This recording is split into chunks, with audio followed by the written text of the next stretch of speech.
నమస్తే సార్. మరి ఇప్పుడు చూసుకున్నట్లయితే మన ఆంధ్రప్రదేశ్లో ఎన్నికలనే వస్తున్నాయి. ఈసారి ఏ ప్రభుత్వం ఏర్పడిద్ది అనుకుంటున్నారు? జగన్ ప్రభుత్వం. ఎందుకని సార్ జగన్ ప్రభుత్వం? ఎందుకని? నవరత్నాలు ఉన్నాయిగా. అంటే నవరత్న ఇవి పెట్టారు కదా, పథకాలు పెట్టడం వల్ల పేద ప్రజలకు ఎలాంటి ఉపయోగాలు లేవు, సోమరిపోతులు అవుతున్నారు, రాష్ట్ర అభివృద్ధి లేదని చెప్పి అంటున్నారు. దాని గురించి మీరేమంటారు? అవన్నీ ఎవరు దోచుకోవాలా? వీళ్ళు దోచుకోవాలా? ఆ డబ్బులన్నీ మిగిలేగా. అలాగే జగన్ ఒక సైకో ప్రభుత్వంలో బతుకుతున్నా ఈసారి మాత్రం జగన్ గెలిస్తే బీహార్ కానీ పాకిస్తాన్ కానీ పారిపోవాలని చెప్పి అంటున్నారు. అంటే అంతకంటే వీళ్ళు ఎక్కువ పథకాలు పెడుతున్నారుగా. అప్పుడేంది మరి? ఇప్పుడు నెలకి 2,500 ఇస్తామంటున్నారు. ఆ 2,500 మరి ఉచిత ప్రయాణం ఇవన్నీ చెబుతున్నారుగా. మరి అవన్నీ అంతకంటే ఎక్కువేగా.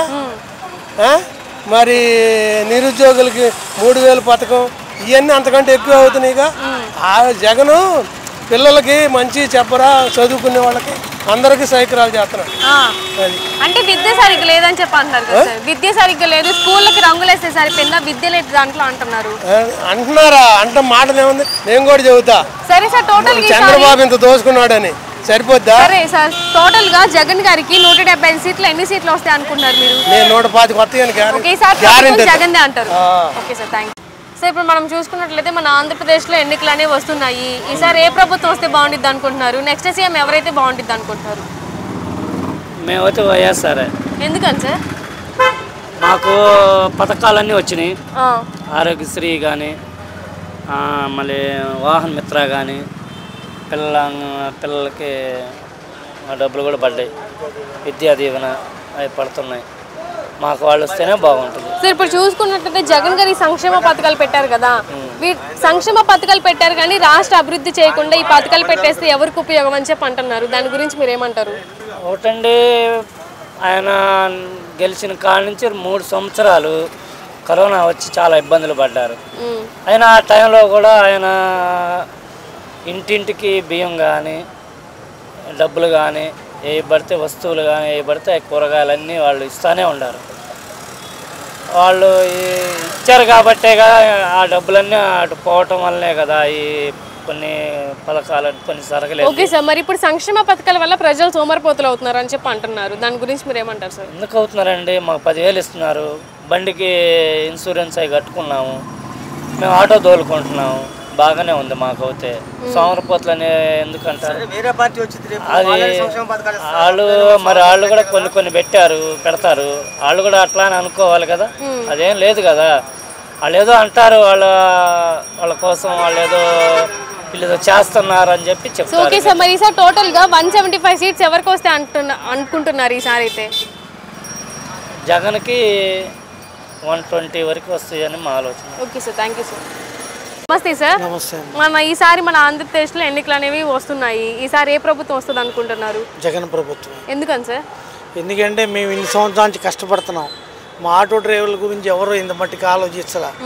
మోటార్ ఫీల్డ్లో డ్రైవర్ అనేది ఓటేయాలంటే జగన్కి వేయాల్సిందే. కేసులు లేవు.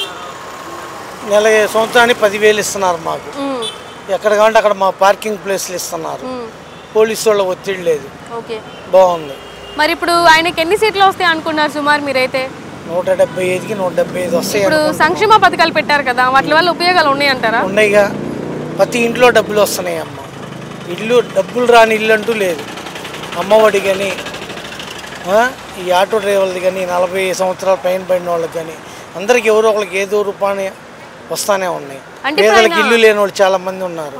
వాళ్ళకి ఇల్లు ఇస్తున్నారు రిజిస్ట్రేషన్ చేసి. అంతకన్నా ఎవరండి ఇచ్చేది? ఓకే సార్, ఇప్పుడు సంక్షేమ పథకాలు పెట్టారు, రాష్ట్ర అభివృద్ధి లేదు అని చెప్పి అంటున్నారు. ఇంకా సంక్షేమ పథకాల వల్ల ప్రజలు సోమరిపోతులు అవుతున్నారు. కరోనా రాకపోతే కాస్త అభివృద్ధి ఉండేది. కరోనా వచ్చింది కదా. కరోనా వచ్చి 2 సంవత్సరాలు వెనక్కి వెళ్ళిపోవాలా.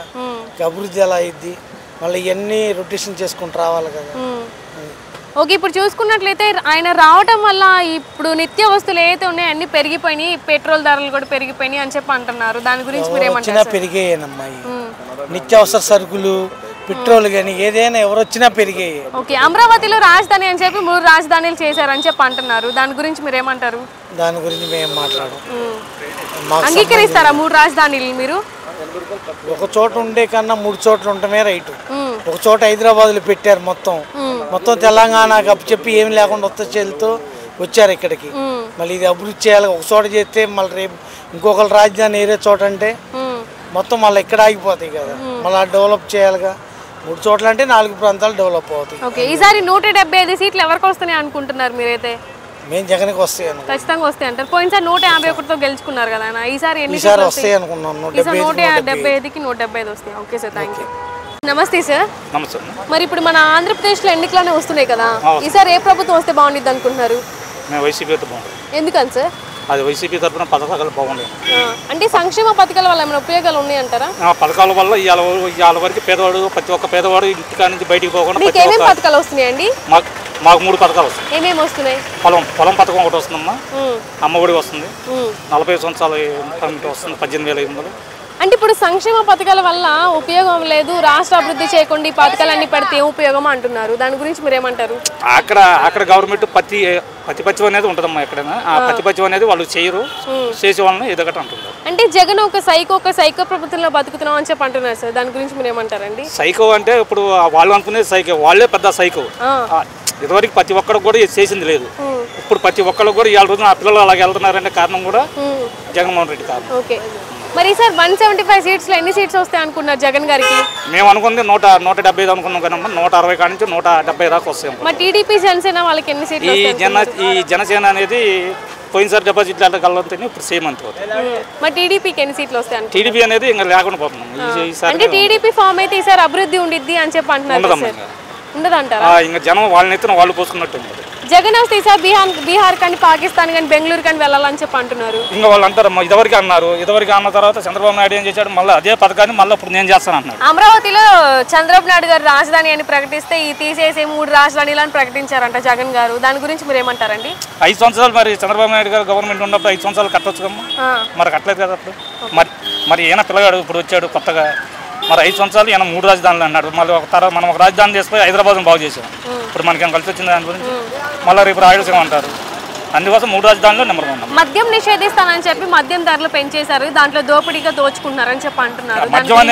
మద్యం అనేది తీసేస్తామన్నమాట. ఆ మాట ఆ రోజు అనలేదమ్మా. ప్రతి ఒక్కరు కూడా మద్యం తాగాలంటే సుక్కలాగపడాలని చెప్పాడు.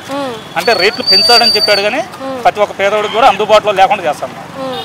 అంటే ఆయన రావటం వల్ల రాష్ట్రంలో అప్పులన్నీ, అంటే నిత్య వస్తువులన్నీ పెరిగిపోయినాయి. వాడుకునే బియ్యం దగ్గర నుంచి నూనె రేట్లు కానీ, పెట్రోల్ ధరలు కానీ పెరిగిపోయినాయి, ఇసుక రేట్లు కూడా పెరిగిపోయినాయి. పేదవాళ్ళకి పనులు లేకుండా చేస్తున్నారు, చదువుకున్న వాళ్ళకి ఉద్యోగాలు లేవు, వేరే రాష్ట్రానికి వెళ్ళి చదువుకోవాల్సి, జాబులు తెచ్చుకోవాల్సిన దుస్థితి జగన్ గారు తీసుకొచ్చారని చెప్పి అంటున్నారు. దాని గురించి మీరు ఏమంటారు? మేము జగన్మోహన్ రెడ్డి గారు ఆ రోజు ఫస్ట్ రోజే చెప్పాడమ్మా, మనకి 5 లక్షల ఉద్యోగాలు ఇస్తున్నారు. 5 లక్షల ఉద్యోగాలు వచ్చినాయి కాశీ వచ్చినప్పుడు, అటు ఇటుగా వచ్చినాయి. కానీ ఇప్పుడు రాజధాని ఇప్పుడు అది కాకుండా అమ్మవారిది కాకుండా ఏది కాకుండా ఏదో చేస్తాడు అన్నమాట వస్తున్నాం. ఇది జగన్మోహన్ రెడ్డి పరిపాలన బాగుంది. ఈసారి మాత్రం ఫామ్ అయ్యేది Jaganmohan Reddy. Okay sir, thank you sir. నమస్తే సార్. నమస్తే, చెప్పండి సార్. ఈసారి మన ఆంధ్రప్రదేశ్లో ఎన్నికలు అనేవి వస్తున్నాయి, ఈసారి ఏ ప్రభుత్వం వస్తే బాగుంటుంది అనుకుంటున్నారు? ఈసారా జగన్మోహన్ రెడ్డి గారు. ఎందుకని సార్ జగన్మోహన్ రెడ్డి గారు రావాలనుకున్నారు? పాలన బాగానే ఉంది కదా. అభివృద్ధి లేదంటున్నారు కదా సార్? అభివృద్ధి బాగానే ఉందమ్మా. అంటే సంక్షేమ పథకాల వల్ల ఏమైనా ఉపయోగాలు ఉన్నాయంటారా? పథకాలు ఇవన్నీ ఇస్తున్నప్పుడు నిదానం స్లోగా డెవలప్ అయింది, కానీ ఒకేసారి అంటే అవ్వదుగా. స్లోగా నిదానంగా అయింది డెవలప్మెంట్. అంటే ఈ సంక్షేమ పథకాల వల్ల ప్రజలు సోమరిపోతులు అవుతున్నారని చెప్పి అంటున్నారు. సోమరిపోతాను అంటే ఆయన ఇవ్వాల్సి చేస్తున్నాడు, అది వాళ్ళు నుంచి పని చేసుకోవాలి కదా. ఆయన చెప్పేది ఏముంది దానికి? అది గత ప్రభుత్వం మీ టీడీపీ ప్రభుత్వం చూసారు, ఇప్పుడు జగన్ ప్రభుత్వం చూసారు, ఈ రెండిట్లో ఏ ప్రభుత్వం బాగుందంటారు?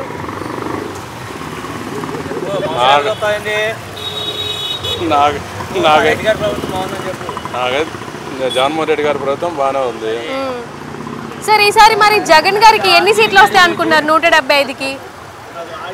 అది నాకు అవగాహన లేదమ్మా. పోయినసారి 151 సీట్లతో గెలిచారు ఆయన, ఈసారి ఎన్ని సీట్లతో గెలుస్తారు అనుకుంటున్నారు మీరు? ఈసారా 110 వస్తాయి అనుకుంటున్నాను. మరి టీడీపీ జనసేన పొత్తులతో ఉన్న వీళ్ళకి ఎన్ని సీట్లు వస్తాయి అనుకుంటున్నారు సార్? నాకు ఐడియా లేదమ్మా అది. ఓకే, టోటల్గా అయితే వైసీపీ ఫామ్ అవుతుంది అంటారు ఈసారి? నేను అనుకుంటున్నా ఇద్దని. Okay sir, thank you. చెప్పండి మేడం. సార్, ఈసారి మన ఆంధ్రప్రదేశ్లో ఎన్నికలనే వస్తున్నాయి, ఈసారి ఏ ప్రభుత్వం వస్తే బాగుంటుంది అనుకుంటున్నారు? ప్రజెంట్ ఉన్న పరిస్థితులను బట్టి వైసీపీ వస్తేనే బాగుంటుంది అనుకుంటున్నాను. ఎందుకని సార్? అంటే అంతకుముందు జరిగిన పరిణామాలకి ఇప్పుడున్న పరిణామాలకి మెయిన్గా స్కూల్ అయితే డెవలప్ అయినాయి, ప్రజలకు కొన్ని స్కీమ్స్ అయితే వస్తున్నాయి కానీ అనవసరమైన స్కీమ్స్ అయినప్పటికీ అవి చాలామందికి ఉపయోగకరంగానే ఉన్నాయి. దాంతోపాటుగా రోడ్లు అనేవి అయితే లేని మాట వాస్తవమే, అక్కడక్కడ చేస్తూనే ఉన్నారు. ఈసారి వస్తే అచ్చంగా వాటి మీదే చేస్తారనే ఫోకస్లో ఉన్నారు అని నేను అనుకుంటున్నాను. సార్ ఇప్పుడు చూసుకున్నట్లయితే జగన్ గారు సంక్షేమ పథకాలు పెట్టడం కన్నా రాష్ట్రాన్ని అభివృద్ధి చేస్తే బాగుంటుంది కదా అని చెప్పి అంటున్నారు. సంక్షేమాల వల్ల ఎలాంటి ఉపయోగాలు లేవు కదా అంటున్నారు. దాని గురించి మీరు ఏమంటారు? సంక్షేమ అభివృద్ధికి వేరియేషన్ చెప్పండి మేడం. సంక్షేమం అంటే ఏంటి? ప్రజలు బాగుంటాం సంక్షేమం. అభివృద్ధి అంటే ఏంటి? మనం తిరిగే అన్ని వస్తువులు బాగుంటాం. ఇప్పుడు విద్య మీద పెట్టాడు ఫస్ట్ ఫోకస్, బాగుంది. దాంతోపాటుగా ప్రజల స్కీమ్స్ మీద పెట్టాడు, బాగానే ఉంది. రోడ్స్ అనేవి ఎంతసేపు మేడం? అది 4 రోజులు వేస్తే అయిపోద్ది కదా రోడ్డు అనేది. ఇప్పుడు ప్రజల నాడీ వ్యవస్థ బాగుంటే మాత్రమే కదా సమాజం బాగుండేది. వాటి మీద ఫోకస్ పెట్టాడు ఫస్ట్. నెక్స్ట్ గెలిస్తే ఖచ్చితంగా రోడ్స్ మీద పెడతాడు, డెవలప్మెంట్ మీద పెడతాడు. ఇంకా నథింగ్ కదా. ఓకే, ఈసారి ఫైనల్గా 175 సీట్స్ ఎవరు భారీగా ఎవరు ఎక్కువ సీట్లు పొందుకుంటారు సార్? భారీగా 175 రాకపోయినప్పటికీ జగన్మోహన్ రెడ్డి ఖచ్చితంగా సీఎం అవుతారని అనుకుంటున్నారు. ఓకే, మరి పొద్దులతో ఉన్న టీడీపీకి జనసేనకి ఎన్ని సీట్లు వస్తాయి అనుకుంటున్నారు మీరు? అంటే పొత్తుకు భాగంగా లేకపోతే విడిగానా మేడం? అదే భాగంగా. ప్రజెంట్ ఉన్న పరిస్థితులను బట్టి అయితే గోదావరి జిల్లాలో పవన్ కళ్యాణ్ నుంచి ఉన్నప్పటికీ అతనికి 20-30 సీట్లు ఈజీగా 20 సీట్లు గెలుచుకోవచ్చు. అదేదో పొత్తు పెట్టుకొని నుంచొని ఉండి ఉన్న సీట్లని మళ్ళీ అనవసరంగా 20 సీట్లు అడ్డుపోయినాయి అని అనుకుంటాం. దానివల్ల కాపు ఓట్లు చీలే అవకాశం ఉన్నప్పటికీ అయినా పవన్ కళ్యాణ్ మళ్ళీ అలాగే ఉన్నాడు. అదేదో సొంతగా నుంచున్నా కానీ 20 సీట్లు వస్తాయి కదా, అప్పుడు నెక్స్ట్ ప్రధాన ప్రతిపక్షంగా పవన్ కళ్యాణ్ ఉంటాడని నా ఒపీనియన్. జగన్ ఒక సైకో ప్రభుత్వంలో మనం బతుకుతున్నాము, మనకి 10,000 ఇస్తూ ఆయన 25,000 తీసుకుంటున్నారు మన దగ్గర నుంచి చెప్పి అని అంటున్నారు. దాని గురించి మీరు ఏమంటారు? ఇందిరాగాంధీ టైంలో రూపాయి పైన రిలీజ్ చేస్తే కిందకు వచ్చేసరికి పావలా వచ్చేది. మరి 30 ఎక్కడ పోతుంది మేడం? అలాంటి టైంలో ఇప్పుడు చిన్నపిల్లలకి ట్యాబులు ఇచ్చారు, అమ్మఒళ్ళు పథకాలు ఇప్పటికప్పుడు స్కీమ్స్ వస్తున్నాయి. అంటే పల్లెటూర్లకు వెళ్తే తెలిసిద్ది, సిటీలో ఉండి 100 మాట్లాడుకోవచ్చు. వాస్తవం ఎస్సీ ఎస్టీ బీసీ మైనార్టీలకు అయితే వైఎస్ జగన్మోహన్ రెడ్డి చాలా సంక్షేమాలు చూపిస్తున్నారు. వైఎస్ జగన్మోహన్ రెడ్డి గారు అని చెప్పి అంటున్నారు. కులభేదాలు ఎక్కడున్నాయి మేడం? ఎక్కడ ఉంది? కాపు సామాజిక వర్గం నుంచి కులభేదాలు వచ్చినాయి. చంద్రబాబు నాయుడు దగ్గర నుంచి చౌదరీస్ అనే సపరేట్ భేదాలు వచ్చినాయి. అంతకుముందు లేదు కదా, ఎవరు వాళ్ళు ఉన్నారు కదా. ఇప్పుడు పొత్తులో భాగంగా మాత్రం కులభేదాలు మొదలైనవి, అంతకుముందు లేదు కులభేదాలు. చెప్పండి. అయితే ఈసారి ఫామ్ అయ్యేది వైసీపీ అంటారు మరలా? ప్రజెంట్ అయితే నేనైతే వైసీపీ వచ్చింది అనుకుంటున్నాను. ఓకే సార్, థ్యాంక్ యూ అండి.